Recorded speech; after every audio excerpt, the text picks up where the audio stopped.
between blacks and cops.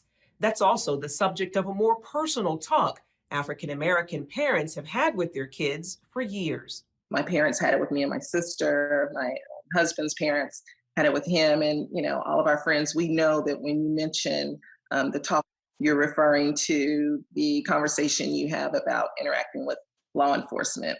Sanya Gragg of Tulsa has since felt the need to extend this talk to her sons. Make sure your hands are visible.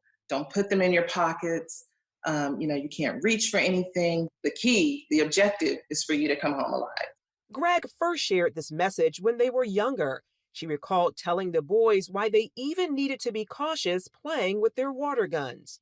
We had to tell them that they could only play with their water guns in the backyard. They couldn't play with them in the front yard. They could not leave our yard and go to someone else's house with these water guns because of the color of their skin. They are not always going to be perceived in a good light. Research from the American Psychological Association has shown that police are more likely to mistake black boys as young as 10 as older and less innocent. 12-year-old Tamir Rice was shot and killed by police in Ohio in 2014 when his toy gun was mistaken for a real one. Dr. Tony Evans of Dallas's Oak Cliff Bible Fellowship is also using these latest shootings as lessons for the next generation of young black men.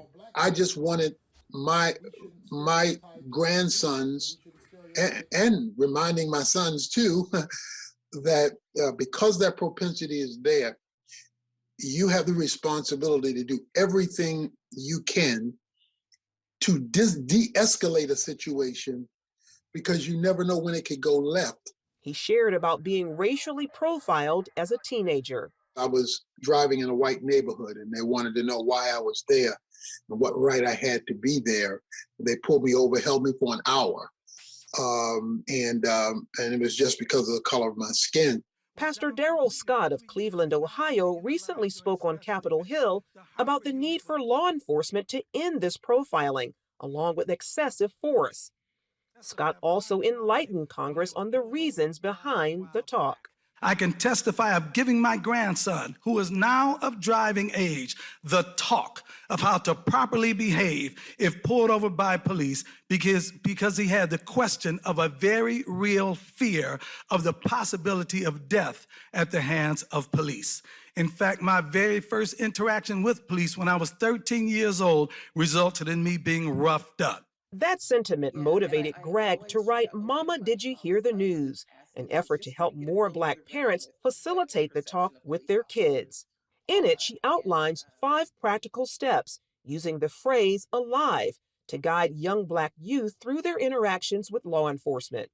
Meanwhile, Evans believes parents should not only talk about possible mistreatment by police, but also raise their children to be respectful, law-abiding citizens. We need to make sure we're raising the right kind of boys. We're raising boys who have dignity. We're raising boys who have a spiritual worldview. We're raising boys to respect authority. We're raising boys who are not adding to the problem. The church, he says, should help guide that conversation. Well, the church can bring its men and gather all the boys together and say, we want to have the collective talk with you. And therefore we can do that and be an impetus to support the single parents where they need to see a man. Meanwhile, Gragg is quick to point out that not all cops are bad. I know that our police officers have a really tough job. They're moms and dads too. They want to get home safely. And I even say we pray for those who wear blue. Even as she prays for her sons and many others. I pray not only for protection over them, but I pray that they have discernment to make good decisions and make good choices. It's a constant prayer. Charlene Aaron, CBN News.